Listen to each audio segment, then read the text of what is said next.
శ్రీ రాజగోపాల్ రెడ్డి గారు.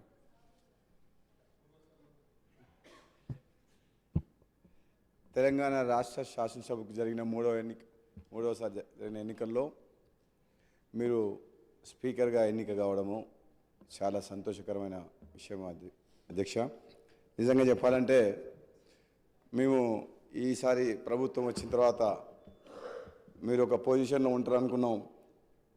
చాలా కష్టపడి పైకి వచ్చిన మీరు అంతకంటే ఇంకా పెద్ద స్థానంలో గౌరవప్రదమైన స్థానం వచ్చేసరికి ఇంకా చాలా ఆనందం కలిగింది. సంతోషకరమైన వార్త.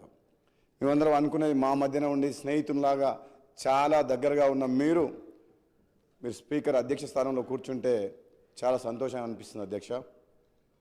ప్రతిపక్ష సభ్యులు అందరూ కూడా మాట్లాడినప్పుడు వాళ్ళకి సమయం ఇవ్వాలని కోరుతున్నప్పుడు గత శాసనసభలో నేను కూడా 3.5 సంవత్సరాలు పనిచేసిన అధ్యక్ష. అప్పుడు సభ్యుల సంఖ్య ప్రమాణంగా తీసుకొని నిమిషానికి లెక్క పెట్టుకుంటూ మాటకు అడుగడుగున మాకు అడ్డంకులు ఉండేది అధ్యక్ష. కానీ అలా చేయమని నేను ఇప్పుడు చెప్పట్లేదు అధ్యక్ష.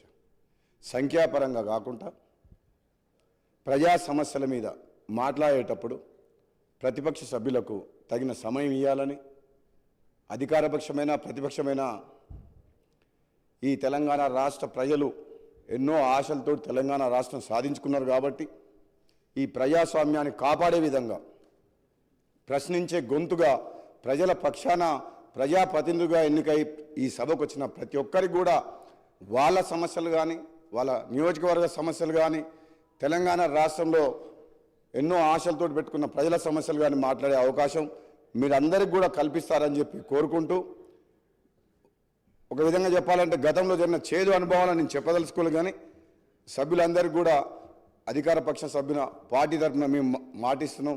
మీరు ఏది మాట్లాడినా ఎప్పుడు మాట్లాడినా మన స్పీకర్ గారి ఆధ్వర్యంలో ఈ సభ సజావుగా సాగేందుకు మా అందరి సహకారం కూడా ఉంటుందని తెలియజేస్తూ మీకు మరొకసారి శుభాకాంక్ష తెలియజేస్తూ దిగ్విజయంగా 5 ఏళ్ల పాటు ఈ పదవిలో ఈ రాష్ట్ర సమస్యల మీద అందరికీ మాట్లాడే అవకాశం ఇస్తారని చెప్పి తెలియజేస్తూ సెలవు తీసుకున్నాను అధ్యక్ష. Thank you.